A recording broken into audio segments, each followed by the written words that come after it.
right now is the former Chief of Staff under President Obama and former Commerce Secretary under President Clinton, Bill Daley. Bill, good to see you. Thanks, Maria. Well, this is nothing new for you. You've seen all of this before in the past administrations that you've worked for. Give us some color. What's going on behind the scenes? Well, there's a lot of seemingly confusion going on. It's normal. You've got to fill thousands of jobs and hundreds of jobs that are really important, and they must be filled by January 20th in a short period.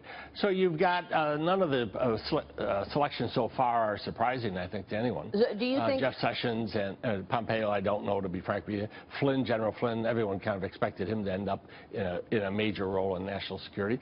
So none of those yet. I think the president-elect is reaching out. It looks like he is, to Romney and to others, which is a good sign. But until that entire cabinet is kind of formed and announced and then confirmed, you really don't have a good sense of what it looks like and whether or not it reflects his base or reflects a broader sort of constituency in America. How important is it for him to be reaching out to the other side in terms of bringing sort of disagreement in terms of policy on what the agenda should be? Well, I think there's no doubt it's extremely important for two reasons. One, you have to remember, he did not win the popular vote, so more people voted against him than voted for him. Yes, he is the president-elect, and we accept that. I chaired Al Gore's campaign in 2000. He got 500,000 more votes than George Bush. George Bush was president for 8 years. Everyone accepts the fact that elections have results. The result is he's got to put together a cabinet, first of all, that he feels comfortable with, and can then work with Congress, work with constituencies, not only in the United States, but around the world in a comfortable way. The struggle for him is his sort of base. He ran as much against the Republican Party as he ran against the Democratic Party and the nominee.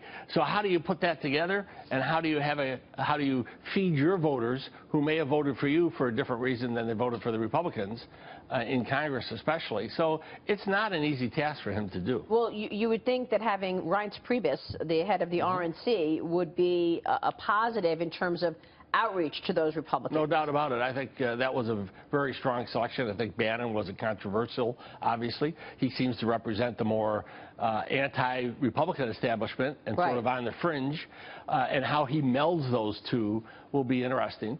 But Priebus, I think, as Chief of Staff, if he's the one, now it was when they announced them, they said they're co-equals. Who actually is supposed to run the place as the Chief of the Staff? Is an important issue to see, and I think that will develop over time. Well, you were the Chief of Staff, so tell us about that job. Tell us what Reince Priebus, in your view, will be doing. Well, first of all, every president deals with the Chief of Staff differently. That's true. Okay. As I mentioned, they announced them as co, so it remains to be seen. Basically, he's got to fill a couple hundred jobs in the White House quickly and balance all the different forces that not only were there in the campaign, but then they need from around the country to make sure that they can implement the president's program when they actually have that program put together.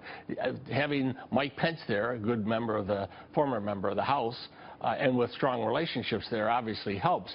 But the Chief of Staff is supposed to day-to-day make sure that the president's message, the president's policies are implemented through the agencies and through the departments that he controls, knowing that the president is not all omnipotent. And he has to engage Congress, and he has to engage some of these regulatory agencies. A lot of speculation surrounding the Treasury Secretary pick.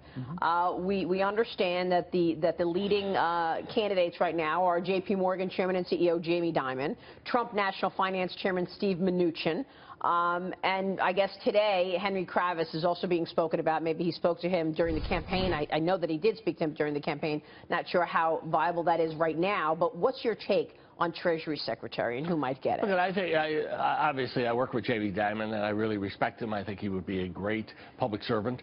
I would be surprised, to be frank with you, if he would leave J.P. Morgan.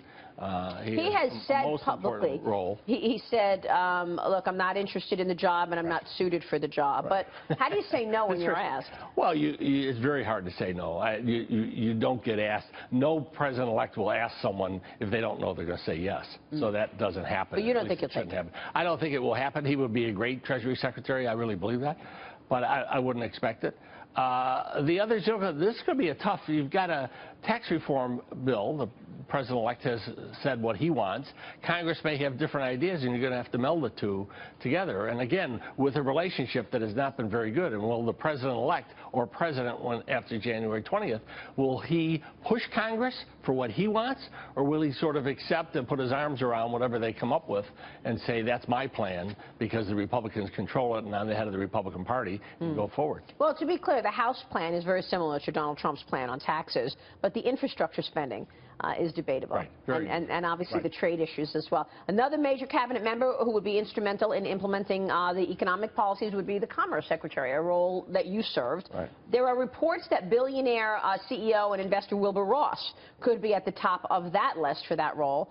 What does Trump need from the Commerce Secretary? Talk to us about that role. I mean, he has to have someone first who's respected by the business community, not only the very large business community, but is known worldwide. Wilbur Ross obviously would fit that, from what I know about him and having observed him. Obviously, the role traditionally in the Commerce Secretary has been there fighting for opening markets around the world and pushing trade issues. If President-elect Trump and President Trump, when he gets sworn in, it continues to be aggressive around trying to challenge China, challenge Mexico, that Commerce Secretary is going to be extremely important, as will the U.S. Trade Representative, who has to go out there and, I assume, will be the point person for renegotiating any of these agreements. And especially with China. There's some serious issues there, taking not just the rhetoric of the campaign, but what I think a large part of President-elect Trump's base wants vis-a-vis globalization and a fear of globalization. Does the president-elect double down on sort of what he said, or does he begin to walk away and take a more traditional view that Paul Ryan and other Republicans in the Congress have around trade and trade issues? So so then you maybe want a business guy there in Commerce? Well, I think you definitely want someone who's very familiar with business and as a sense of the world, because we are only 5% of the world's population, and so it is imperative that we have good relationships to sell our goods around the world. At the same time, we have to defend those jobs and those companies in the U.S. from unfair trade practices that other countries absolutely do. And when the president-elect and the candidate, Donald Trump, said he's going to, on day one, designate China as a currency manipulator, that is a major step. If he doesn't do it, then his base, I assume, will say, and those people who voted for him, wait a minute, is this a message that you're rolling back to be the usual sort of Republican who they would have turned away from had he been? Or will he stay with that? If he stays with that promise, and so many other promises he made in the campaign, and I get people are cynical about politicians and say they don't really mean what they say, but in today's world, the public expects you. And one of the reasons I think Donald Trump was elected was people believed that he believed what he said. I would say I believe what he says. We'll see. We'll see. Bill, good to see you. Thank you. Thank you so much. Bill Daley with great insights as always.